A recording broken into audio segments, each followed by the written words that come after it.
Akin na tayo ng dalawa.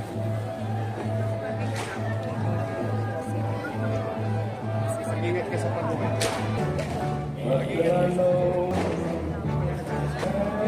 Thank you.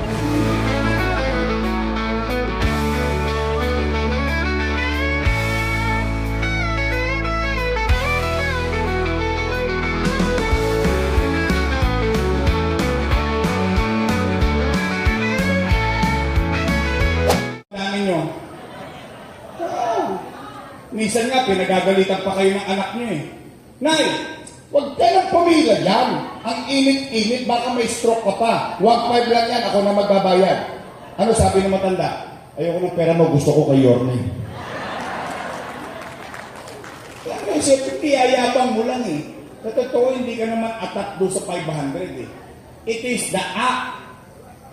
It is the program. Ang hinahabol ng mga matatanda natin. 500 piso, pahirapan pa. Itutuloy na lang eh. Yung sistema, nandiyan na yan eh. Nasimula na yan. O nay, tay, totoo ba? Totoo ba na kapag hindi ka na botante, tanggal ka na sa pensyon? Uulitin ko ha. Mararamdaman nyo kung gano'ng kasakit yan pag dumating kayo sa araw na yun. Kaya kung yan inisip ng araw, mayaman, middle class, mahirap, ibig pantay-pantay, may sakit o wala. Bakit ko isinama botante o hindi? Bakit? Dahil yung matanda, patuloy na tatanda at tatanda, malamang sa hindi magkakasakit. Pag nagkasakit, hindi na makakaboto yan. Pag dalawang eleksyon, wala nang boto yan, matatanggal na yan sa listahan. Tama po ba? Pero buhay ka pa. Humihinga ka pa. Tao ka pa. Dahil walang pakinabang sa boto, walang pensyon. Wow! Ang lupit nyo. Tatanda din kayo. Una-una lang yan. Mauna na sila. Chihuahua. Chihuahua. Kaya ako nga inisip para hindi na magkasamaan ng loob. Dahil magkakasakit ang tao. Porket hindi nyo napapakinabangan sa boto, wala ng programa. Parang mali yun. Parang hindi naman yata tama yun. O nay, tay, wala na rin daw yung insure. Wala na. Totoo daw ba na pinalitan ng stick o? Eh talagang balik sa inyo. Binibigyan ko kayo ng insure para humaba buhay ninyo. Binigay sa inyo, diabetes. Oh. Wala na rin daw yung black rice saka brown rice. Oh, alam niyo ba yung black rice na yan? Napagalitan pa ako ng matanda dyan. Ikaw, hindi mo na kami mahal. Bakit po, nay? Yung binigay mo sa aming bigas, ulikma. Maitim na, hirap pang kainin, ang kunat. Sabi ko, nay, alam mo, yan ang pinakamahal na bigas sa buong mundo. Kasi yan yung pinakamasustansyang bigas na makukuha mo. Ito yung kakain ka ng kanin, hindi ka kinakabahan kung magkakatataas ba sugar mo. Ganun ba? Kasi yan, itim-itim eh. Ang hirap pang isain. O, nay, tay, totoo ba? Na yung cake, naging cupcake. Ito? Ba't naman ganon? Minsan wala. Eh ngayon, naintindihan ko na kung bakit kayo naiinis. Kasi sinasabihan ko na sila eh. Nung araw, uy, mag-ayos kayo. Baka sa galit ng tao, kahit Chonggo, iboboto nila, wag lang kayo. Yung inis pa ng tao, ay ayaw nilang makinig eh. O ngayon, naintindihan ko na kung bakit kayo naghahanap ng ibang mayor.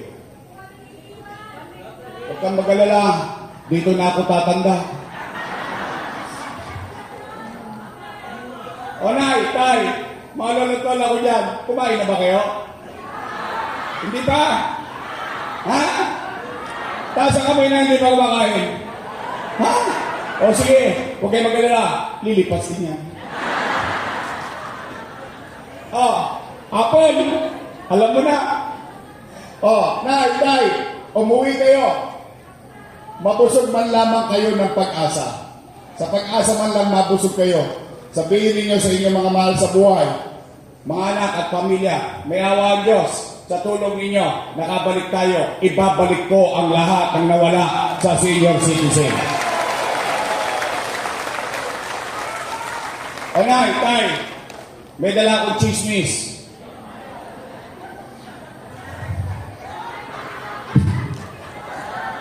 Gusto niyo marinig? Chismosa talaga kayo. Oh, sabi nung nakaupo, gagawin na raw 1,000 ang pension nyo. Sabi naman ng isang kandidato, gagawin na raw 2,000.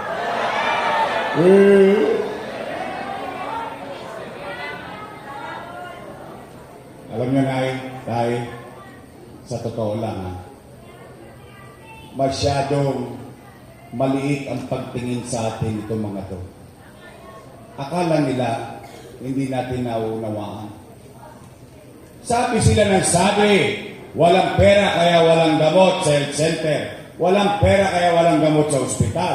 Maraming utang, maraming gastos, bla bla bla, bla bla bla. Aba ngayong October nagkapera. Sabi nila, kailan daw magsisimula? January. Tama?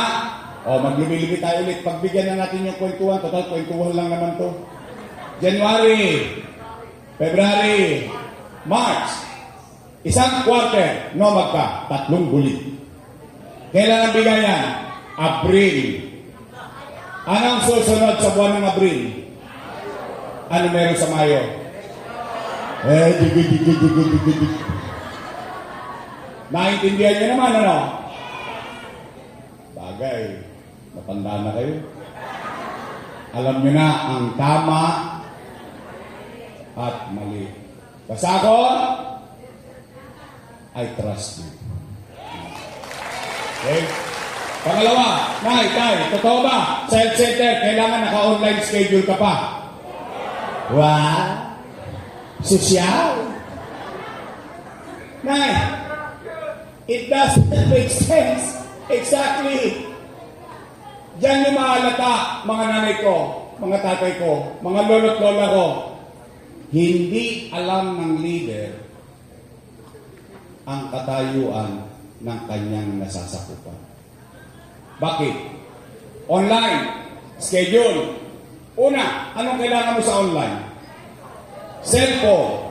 Tanong, yung cellphone libre o may bayad? Tostas ka. Pangalawa, anong kailangan mo? Load. Libre ba load? Tostas ka. Pangatlo, pinakamalupit, hindi ka marunong mag-online.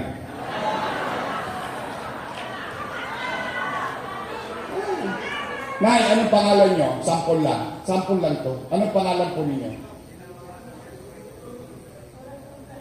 Nanay Corazon. Nay Corazon. Sample lang to just for the sake of conversation. Hindi itong mangyayari sa iyo. Halimbawa, isang araw, si Nanay Corazon, hinahapo. Apo, dali mo nga ako sa health center, magpapacheck up ako. Ano sagot ko nga po? Tumigil ka, Lola, wala kang online, ha? Ano nangyari kay Nanay Corazon?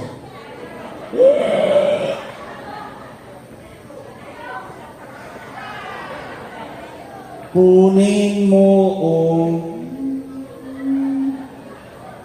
doesn't make sense.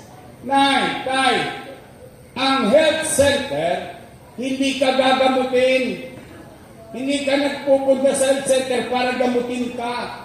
Ang health center is to address and give you your immediate health care needs. Dahil kung may sakit ka, sa ospital ka dadalhin. Ano yung immediate health care needs? For example, matanda ka, katulad ko, nagpapabakuna ako ng laban sa pneumonia, punta ka sa health center. O, halimbawa, meron kang kailangan maintenance, metformin, losartan, punta ka sa health center, magbabaka sakali ka. O halimbawa, yung anak mo, testbone. O, pupunta sa health center, papacheck ka para kumuha ng iron, ng calcium. O yung ako mo, baka may luga, may tulok, may muta, sirang ipin. Health center ang bagsak mo. Bakit naman kailangan pang i-online? O na, Tay, totoo ba tinanggal na daw nila? Hindi pa rin? Hindi pa tinatanggal? Ang balita nila, press release, tinanggal na nila. Kaya tanong ko naman, bakit ngayon lang? Hindi pa ako tatakbo, hindi nyo pa tatanggalin. 2 years and 6 months, nahirapan ng tao. Walang nakikinig sa mamamayan, nagpepengang kawali sila. Ngayon, tatanggalin nyo dahil may kalaban na. Ngayon, tataasan yung pensyon dahil may lumaban na sa inyo. Gusto nyo palang taasan, gagawin 1,000. Sana, pag upo nyo pa lang, ginawa nyo na kagad 1,000. Kaya ako, kala ni Apple, siya lang marunong kumanta. At least, nandito yung tono ni Apple, di ba? O, dito lang ako, okay na ako. Ako, may kanta ko dyan. Alam niyo ang kanta ko dyan, ay? Alam niyo ito? Bakit ngayon ka lang dumating sa buhay ko? Oh, panay, tay, muwi kayo. Dali niyong pag-asa. May awa ang Diyos.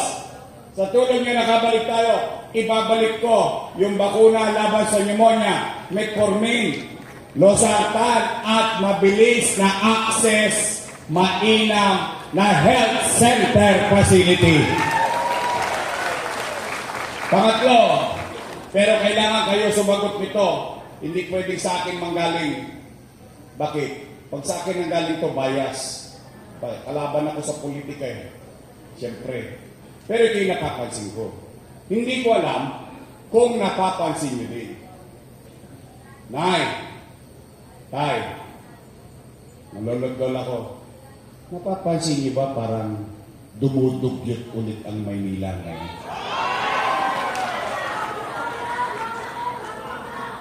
Talaga?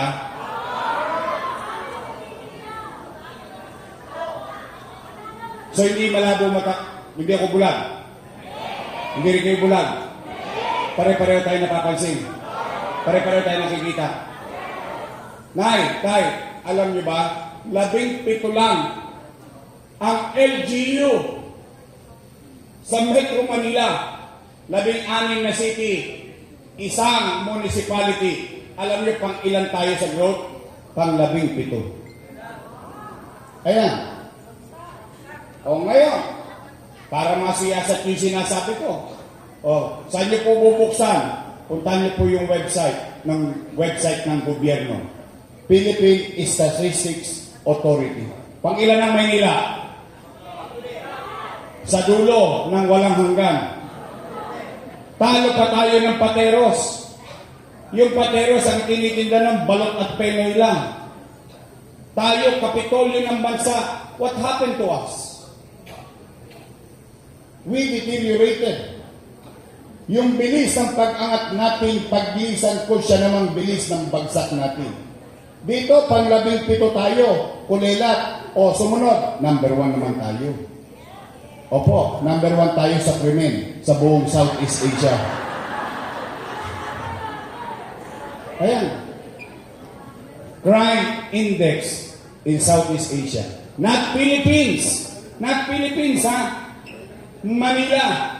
Tingnan niyo yung mga katabing bayan dyan. Kuala Lumpur, city yan. Iloilo, city yan. Cebu, city yan. Tingnan niyo. We are top notcher. Saan? Sa patayan, holdapan, snatching, droga. Yan ang ibig sabihin. Nay, tay, namimiss niyo ba yung gobyerno sa umaga, tanghali, hapon, gabi, hanggang madaling araw, may gobyerno sa lungsod ng Maynila? Namimiss niyo ba yung gobyernong mabilis kumilos?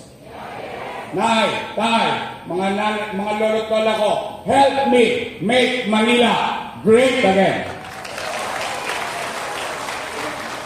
Pang-apat, panghuli, para uwian na. Pag umabot ko ng dinner, yari si Apple. Pero ito yung pinakamahalaga. Bakit? Pera ito ng taong bayan. Mahalaga ba sa inyo yan? Talaga? Nay, tay, nakalulungkot bang isipin na itong mga dati kong kasama, panay ang papuri sa akin. Papuri ng papuri, papuri ng papuri, nung araw. Ngayon, ako na pinakamasama sa mata nila. At sinabi, si Yorme, maraming iniwang utang. Narinig niyo? Narinig yung sinabi nila yon? Pero hindi niyo pa narinig na nag-report sila kung ano ginawa nila sa 3 taon. Ano? Basta narinig niyo yung reklamo nila. Wala sila nagawa kasi maraming utang. At ang nakalulungkot, ngayong Oktubre lang nila nalaman may utang. Pero 2022 pa ako, wala sa gobyerno. Sige. Gusto niyo marinig yung sagot? Dapat lang. Abay, bakit? Pera ng taong bayan yun. Gusto niyo bang marinig yung sagot sa akin mismo manggaling? Abay, dapat din. Bakit? Ang lahat ng leader should be responsible enough. Maging responsable sa kanyang ginawa, sa kanyang nasasakupan. Sige. Nay, tay, para sulit naman ang pinunta niyo dito. Matanong ko lang kayo. Umamin po kayo. Mga nanay ko, tatay ko, lolo't lola ko, taas ang kamay ng may anak dito. Kaya malay ko kung dalaga pa kayo. May anak kayo? May anak kayo? Meron kayong apo? Meron kayong pamilya? Nay, tay, totoo ba na kapag walang makakain at nagugutom ang pamilya nyo, gagawa nyo ng paraan? Hindi nga. Talaga? Nay, tay, totoo ba yung kasabihan ng isang ina o isang ama o isang magulang, for that matter, susubo mo na lang, ibibigay mo pa sa anak mo? Totoo yun? Talaga? Yun din naman ang ginawa ko bilang ama ng 2 milyong Manileño noong panahon ng pandemya. Paano? Nay, tay, nung binoto ninyo ako noong 2019, I took the responsibility.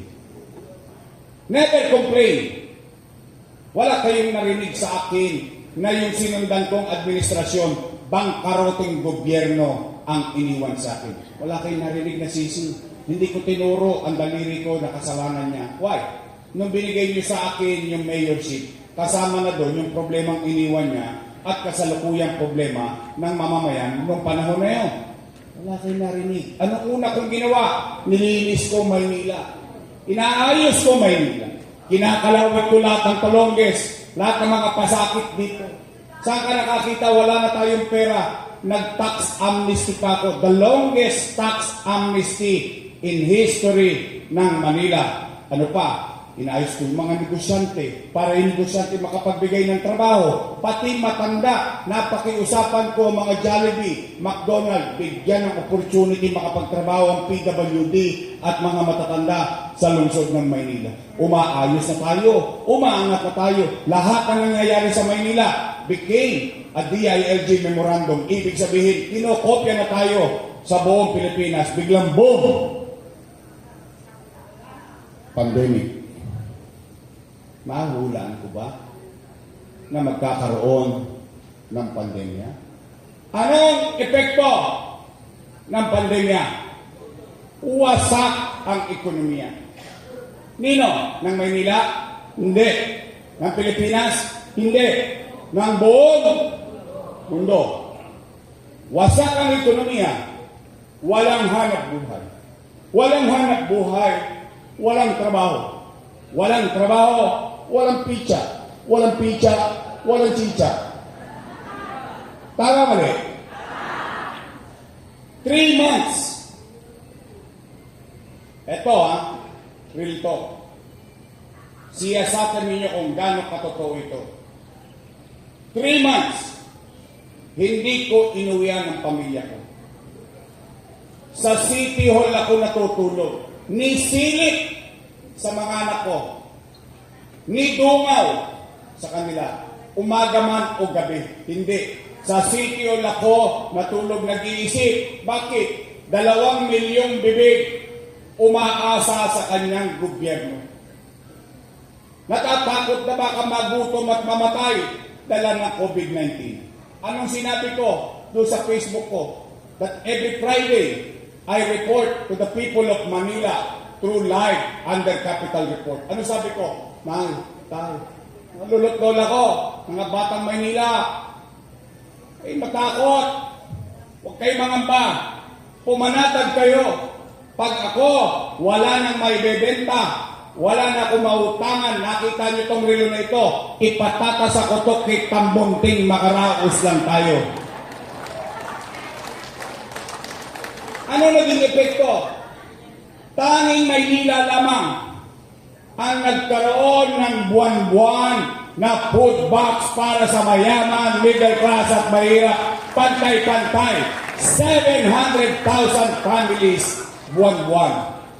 Hindi pa nauubos yung food box, dumarating na naman yung isang food box. Yung iba nga, binibenta na nga sa online. Okay lang. Kanila naman na yun eh. Oh. Kayo mga nangabuhay dito. Kayo saksing buhay na may tatangos ng ilong ninyo at may pagyayabang ninyo na nung panahon ng pandemya, kaya niyong sabihin, sa Maynila, walang nagutom noong panahon ng pandemya. Ano pa nangyari? Tayo lang. Mabigat yung mga claims ko, mga nanay ko, mga tatay ko. Mabigat yung mga claims ko. Pero magsiyasat kayo. Tayo lang, 1,600 LGU sa buong Pilipinas. Tanging Maynila lamang ang nakabili ng sarili niyang bakuna para sa mga tagalungsod ng Maynila. 500,000 dosage. Tayo lang sa Maynila nakabili remdesivir, tocilizumab, molnupiravir, mga mamahaling gamot, dang-dang libo ang isa, mabuhay lang ang COVID-19 patient. Tayo lang. Ang India, nagkakaubusan ng oxygen. Ang Pilipinas, nagkakaubusan ng oxygen. Maynila, bude-budegang tangkeng oxygen para sa ating mga COVID patient sa lungsod ng Maynila. Nay, tay, nakapagtatag tayo, maniniwala ba kayo kaya natin gumawa ng ospital less than 2 months? In 52 days na itatag Manila COVID-filled Hospital sa Luneta.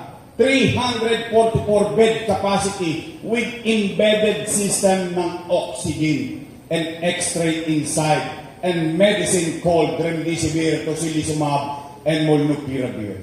300 million pesos. Nay, tay, habang sa kanan, kinakaharap ko yung pang-araw-araw na takot at pangamba ng taong bayan. Sa kaliwa, hindi ako nagpapigil para patuloy pa rin tayong lumago kahit may pandemya at pagsubok. Anong nangyari? Tinatag, Condominium 1, Condominium 2, Binondominium 1, Base Community, San Lazaro Residence, San Sebastian Residence, Pedro Hill Residence. Mga pabahay na makapagbibigay balik sa dignidad ng mga walang may bahay sa lungsod ng Maynila. Kasabay, itinatayo Manila Science High School, 10-story fully air-conditioned public school, Magsaysay High School, Albert Elementary School, Rosario Almario Elementary School, all 10-story public school. Tinatatag Base Community Townhouse sa Baseco. Itinatag Baseco Hospital. Itinatag 10-story fully air-conditioned bagong ospital ng Maynila. Sabay-sabay kong tinupad ang pinangako ko sa taong bayan. Kahit na may pandemya, hindi ako nagpaawat. Bakit? Nangako ko sa inyo. Hiningi kong maging mayor. Hindi niya naman binigay sa akin yun eh, ng kusa. Hiningi ko muna, binigay niyo sa akin. Ngayon na may problema, magtuturo ako ng daliri. Hindi. Tanong, saan ko kinuha yung pera na yun? Umipot ako ng ginto? Hindi. Bilang isang ama, katulad nyo na nandito, bilang isang magulang, gagawa ka ng paraan. Tanong, saan ka nangutang, Yorme? Sa gobyerno. Ha?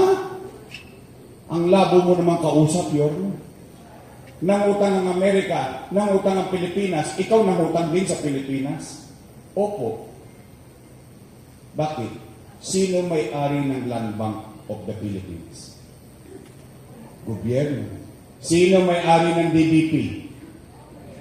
Gobyerno. Madalit salita, Nay, Tay, lalo na yung mga nasa Kodli, inumwestra ko na lang para mas madaling maunawaan ng taong bayan. Nakita niyo itong ulo ko?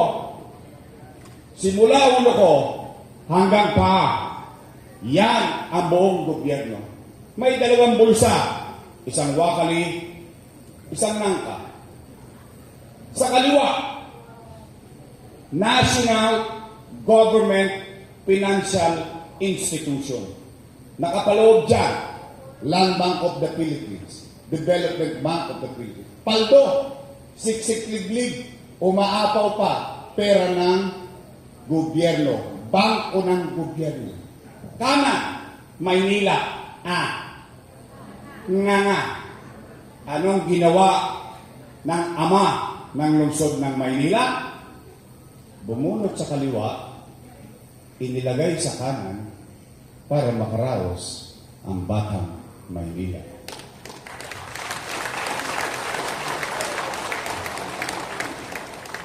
Ngayon, mali yun. Wow! Mali yan! Mali yan! Bawal kami sa utang, mali yan. Kung yan ay mali, di mali din sila.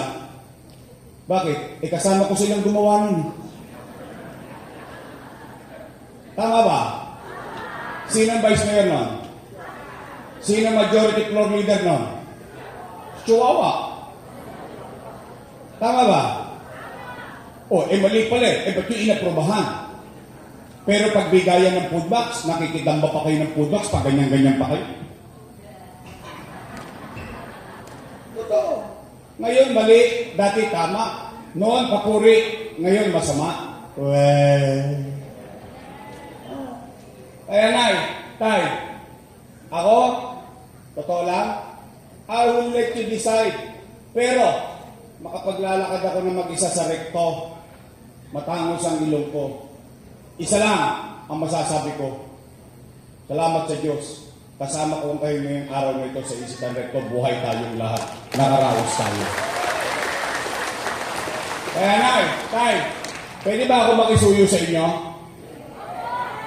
Ano lang, small favor. Very small favor. Mamaya na yung request ko. Ito muna, pwede ba ako humingi ng maliit na pabor sa inyo? Makisuyo lang.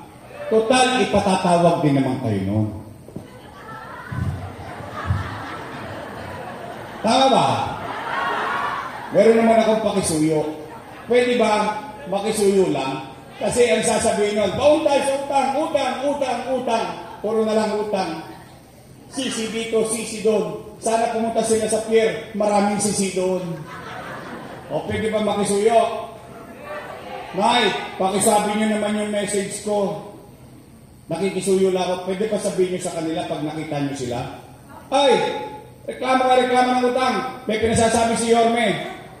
Magsilayas daw kayo dyan. Siya na magbabayad ng utang. Pwede? Nay, Tay, mga lolo't lola ko.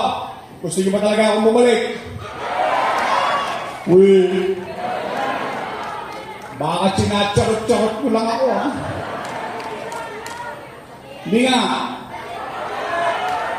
Gusto nyo akong bumalik? Taas nga kamay na gusto akong bumalik. Promise? Next time? Mamatay na sila. Ayoko kayo madisgrasya. Ayoko usap ko eh. Biro lang. Sige. Nay, Tay.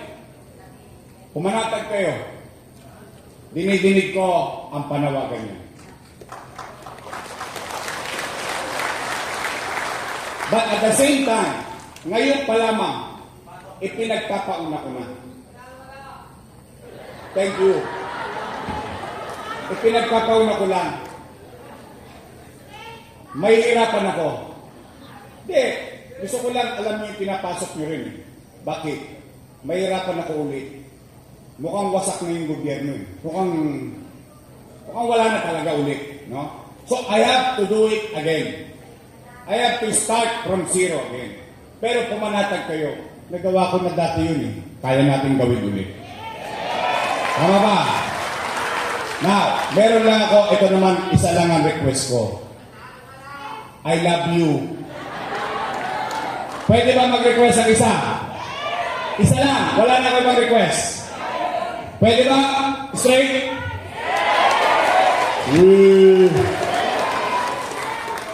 Oy! Mag-ingat kayo sa sagot. Baka mamaya, politiko din kayo. Straight? Talaga? Mga taga-third district, sisingilin ko kayo. Pagtapos ang eleksyon, bibili ako ng dividendas. Bubuksan ko yan. Titingnan ko kung nagprueba ba kayo. Halimbawa, kayo nagtotoo sa pangako nyo. After election, ako naman ang singilin nyo. Pwede, straight? Nandiyan, Bob Alvarez! Rolling J! Chris Tadler! Ako, sigurado ako, tamis ng paglilingkod niya ang gagawin sa 3rd District kasi matamis ang cookie niya. Natikman niyo na ba ang cookie niya? Hangatin ko siya. Mocha Uso! Itong isang to, ako sigurado ako mas pogi tatay niya. Nung araw. Marami pang buhok nung araw yun. Ang Daniel Padilla, noong 1980s, hindi pa pinapanganak si Daniel Padilla. 3rd District may Daniel Padilla na eh. Sino mas gwapo? Si Letlet, si Tol? Mag-ingat kayo. Kasama ko si Letlet magbibigay ng pension nyo. Ano mo siya? Tol! Sanggan! At nandito ang ating Angkasangga 107 Party List na nagpunta rito. Maraming salamat sa inyo. Panay, tay, eto. Total, ako naman, hindi naman ako nagkukubli sa inyo. Tinulungan ko naman sila eh. Lalo na yun si Chihuahua. Totoo naman. Alam niyo yun eh. Total, napagbigyan ko naman na siya. Hindi pa niya ginawa ng maayos yung trabaho niya. Pwede ba? Ang ating congressman, Apo Nieto.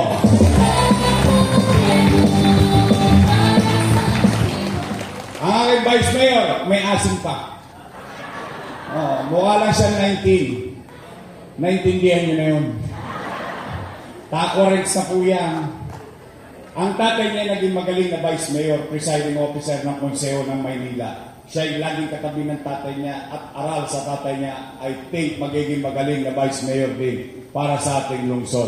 Vice Mayor Chief Atienza. Naalala niyo pangalan nila? Baka makakalimutan niyo. Ano pa yan? 158 days to go. Araw-araw yan binibilang ko kung kailan kayo lalaya sa hirap ng buhay. O sige, simple na lang natin ang kampanya. Baka kasi makakalimutan nyo yung pangalan nila eh. Yeah, naka-insure daw. Kaya hindi makakalimutan. Uy, naka-insure na raw kayo. Dalawang grupo lang naman ang pagpipilian ninyo. Ilagay na lang natin sa isipan natin yung grupo. Unang grupo, Yorme's Choice, matamis. Kabilang grupo, Ladies' Choice. Kayo po may sabi nun, hindi ako. Promise, Yorme's Choice, friend? Nako, ay panatag na ako. Maraming salamat sa inyo. Tapos na po. Nay, tay, Mag-iingat kayo, ha? O, ingatan nyo ang kalusugan nyo. Paabot kayo ng Mayo, ha? I love you. I love you. I love you. Mag-ingat kayo sa pag-uwi. Pagpalain nawa kayo ng pong may kapal. Manila! God bless. Thank you. Maraming salamat po, Yorme Isko Moreno Dumigoso and Vice Mayor G. Atienza at ang buong Yorme's Choice ng Distrito Tres.